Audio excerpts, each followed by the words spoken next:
తెలంగాణ వ్యాప్తంగా బీసీ సంఘాల బంద్ కొనసాగుతోంది. బీసీలకు 42% రిజర్వేషన్ల అమలు కోరుతూ బంద్కు పిలుపునిచ్చారు. 9వ షెడ్యూల్లో చేర్చి చట్ట సవరణ చేయాలని బీసీ సంఘాలు డిమాండ్ చేస్తున్నాయి. బీసీ సంఘాల బంద్కు అన్ని రాజకీయ పార్టీలు మద్దతు ఇచ్చాయి.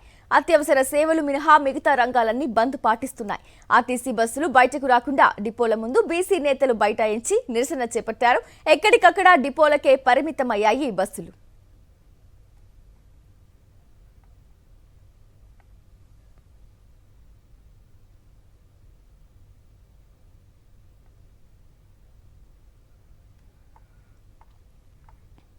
తెలంగాణ వ్యాప్తంగా బీసీ సంఘాల బంద్ కొనసాగుతోంది. బీసీలకు 42% రిజర్వేషన్ల అమలు కోరుతూ బంద్కు పిలుపునిచ్చారు.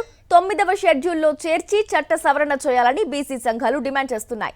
బీసీ సంఘాల బంద్కు అన్ని రాజకీయ పార్టీలు మద్దతునిచ్చాయి. అత్యవసర సేవలు మినహా మిగతా రంగాలన్నీ బంద్ను పాటిస్తున్నాయి.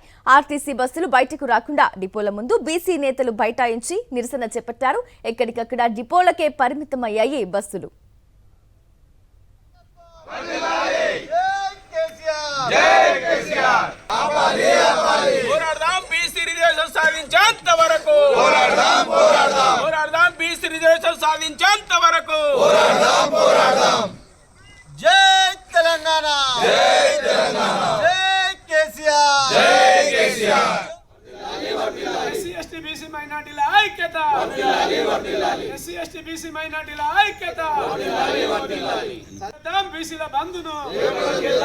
ఆదిలాబాద్ లో మాజీ మంత్రి జోగు రామన్న ఆధ్వర్యంలో బీసీ సంఘాల నేతలు నిరసన చేపట్టారు. తక్షణమే కేంద్ర రాష్ట్రాలు జోక్యం చేసుకుని బీసీలకు 42% రిజర్వేషన్లు కల్పించాలని డిమాండ్ చేశారు.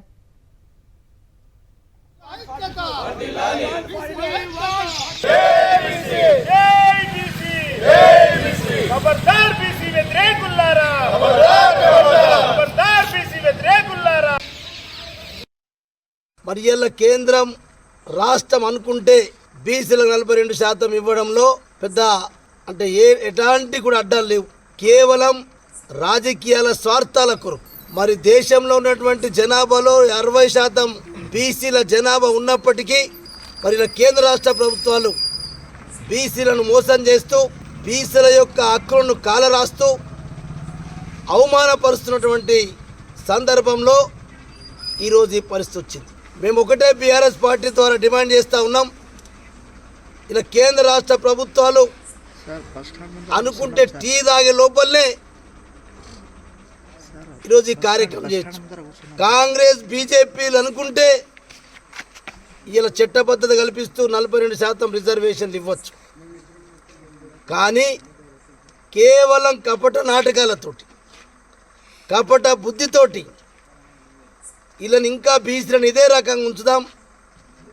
బీసీలతోటి ఎన్ని ఆటలు ఆడుకున్నా బీసీలతోటి ఏం కాదు. అనేక సందర్భాల్లో అనేక సంవత్సరాల నుంచి ఈ కేంద్ర రాష్ట్ర ప్రభుత్వాలు బీసీలను అణచివేస్తూ ఉన్నారు.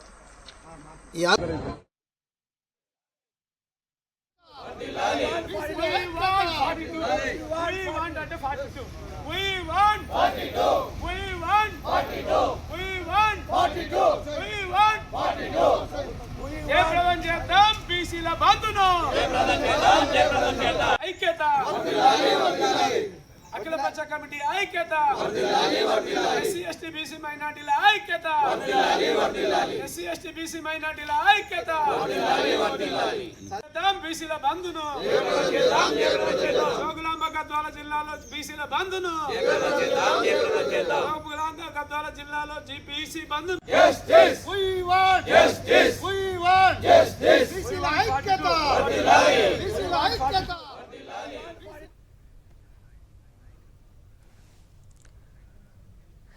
రైట్, ఈ అంశానికి సంబంధించి పూర్తి సమాచారం మా కరెస్పాండెంట్ సాయి కిరణ్ జేబీఎస్ నుంచి ఎంజీబీఎస్ నుంచి సాయి కిరణ్ అందిస్తారు. అలాగే జేబీఎస్ నుంచి విక్రమ్ అందిస్తారు. చెప్పండి సాయి కిరణ్.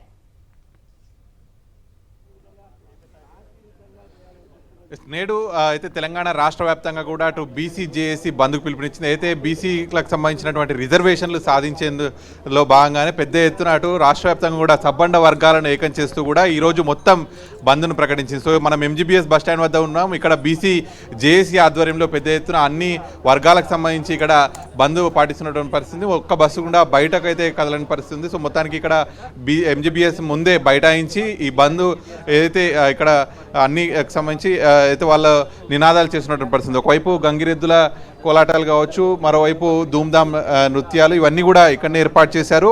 మిగతా అన్ని రాజకీయ పక్షాలు కూడా ఇక్కడికే రాబోతున్నాయి. ఇప్పటికే BC JAC working chairman Jajula Srinivas ఆధ్వర్యంలో ఇక్కడ ఇప్పటికే ఎంజీబీఎస్ ముందు బైఠాయించి పెద్ద ఎత్తున నినాదాలు చేస్తూ బీసీలకు కావాల్సినటువంటి రిజర్వేషన్లు అయితే 42% రిజర్వేషన్ సంబంధించి అయితే తెలుపుతున్నటువంటి పరిస్థితి. ఇకైతే BC JAC working chairman Jajula కూడా ఉన్నారు, మాట్లాడుతున్నారు. ప్రభుత్వానికి ఢిల్లీ ప్రభుత్వాన్ని చూపించబోతాం. ఇప్పుడు మీ డిమాండ్స్ ఏంటి, ఈరోజు ఎట్లా సాగబోతుంది బంద్?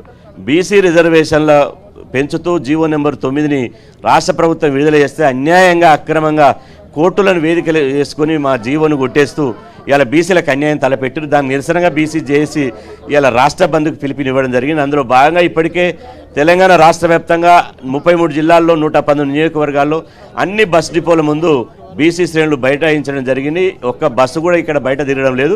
ఇలా మాకు ఇలా ఈ బంద్కు ఇటు లెఫ్టిస్టులు, అటు రైటిస్టులు, ఇటు లౌకిక పార్టీలు, అదేవిధంగా ఆర్ఎస్ఎస్ నుంచి ఆర్ఎస్సీ వరకు మావోయిస్టుల వరకు మాకు మద్దతు ఇవ్వడం జరిగింది. ఖచ్చితంగా ఇది ప్రజాస్వామ్యబద్ధంగా శాంతియుతంగానే ఈ బంద్ నిరసన చేస్తాం. ఇవాళ మా నోటికాడి ముద్దను గుంజుకున్నారు, మా తినే కంచంలో మన్ను పోసారు. రెడ్డి జాగృతికి సంబంధించినటువంటి వాళ్ళు మేము రెడ్డి సమాజానికి ఎన్నడూ కూడా వ్యతిరేకం కాదు.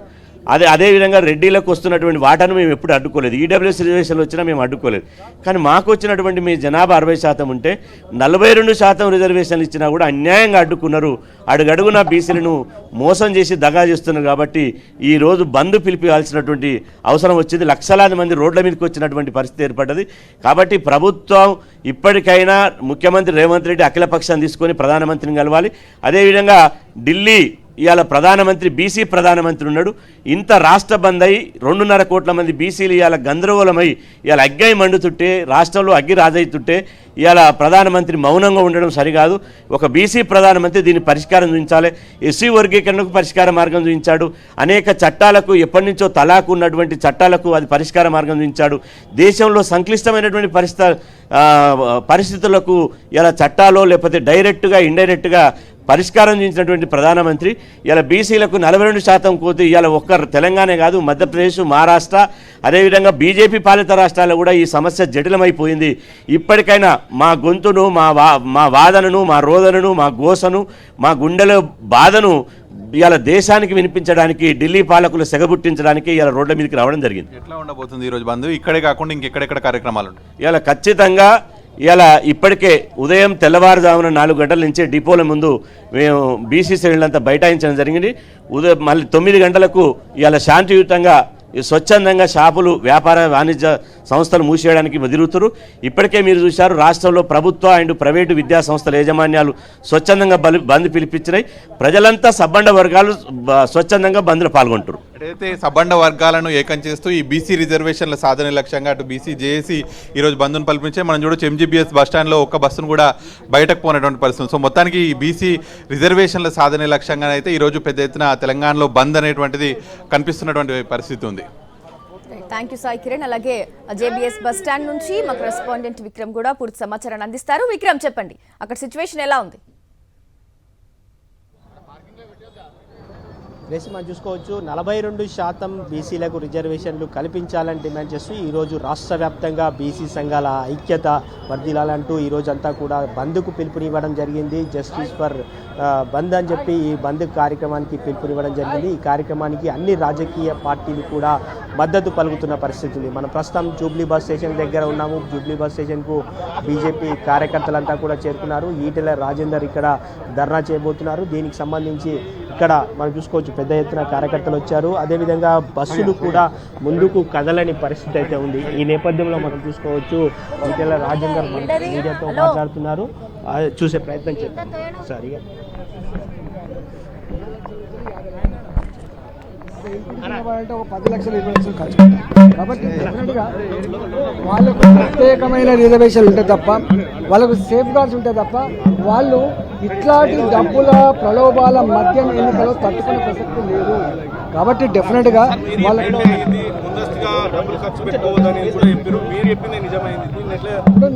మేము ఉత్తగానే గాలి మాటలు మాట్లాడలేదు. నేను 25 సంవత్సరాలుగా అనుభవం ఉన్నవాడిగా, చట్టసభలో పనిచేసిన వాడిగా, రాజ్యాంగం అంటే ఏందో ఎరిగిన వాడిగా, ఇతర రాష్ట్రాల్లో ఇట్లాంటి సమస్యలు వచ్చినప్పుడు ఏం జరిగిందో చూసిన వాడిగా చెప్పినాను. ఇవన్నీ నడవాలి. ఒకవేళ కనుక నిజంగా వాళ్ళు ఇచ్చిన ప్రకారంగా షెడ్యూల్ ప్రకారంగా ఇవాళ నోటిఫికేషన్ కూడా వచ్చి ఎన్నికలు జరిగినాయి, మహారాష్ట్రలో ఏం జరిగిందో అది జరుగుతుందని చెప్పాను. అందువల్ల నేను ఒకటే, బీసీ ప్రజలతో చెలగాటమాడే ప్రయత్నం ఏ పార్టీ కూడా చెయ్యొద్దు. ఇవాళ వాళ్ళు చైతన్యవంతమైన వాళ్ళు మోసపోవడానికి సిద్ధంగా లేరు. వాళ్ళు ఇలా సంపూర్ణంగా ఐక్యతతో చాలా కాన్షియస్గా ఉన్నారు. వాళ్ళు స్పష్టంగా చెప్తా ఉన్నారు, ఇది ఇట్లా కాదు అని చెప్తా ఉన్నప్పుడు ఎందుకు డ్రామా చేయాలి చెప్పండి. సుప్రీంకోర్టు ఏమో పాత రిజర్వేషన్ల ప్రకారం పంచాయతీ ఎన్నికలు నిర్వహించుకోమని ఎప్పటివరకైతే రాజ్యాంగానికి లోబడి మీరు ఎన్నికలు నిర్వహించరు అప్పటి వరకు ఇప్పుడున్న చట్టం ప్రకారం చెల్లదని వాళ్ళు చెప్తారు. వచ్చే పార్లమెంట్ సెషన్లో ఈ బీసీ బిల్లు ఆమోదించాలని మనం మీరే లేవనైతే ఆ సందర్భం వచ్చినప్పుడు తప్పకుండా చేస్తాం. సార్ బీజేపీయే తప్పు ఉందని చెప్పి కాంగ్రెస్ చెప్తుంది, బీజేపీ బిల్లును ఆమోదించారు. నేను మళ్ళీ చెప్తున్నా, ఒక పార్టీ మీద ఒక పార్టీ ఆరోపణలు చేసుకొని బీసీలను మోసం చేయకండి అంటున్నారు. ఇది తరిక కాదు. నేను మళ్ళీ చెప్తున్నా, దేశంలో అనేక ఉదంతాలు ఉన్నాయి. ఇవాళ నార్త్ ఈస్టర్న్ స్టేట్స్లో 70%, 90% ఎస్టీల రిజర్వేషన్ ఉన్నది.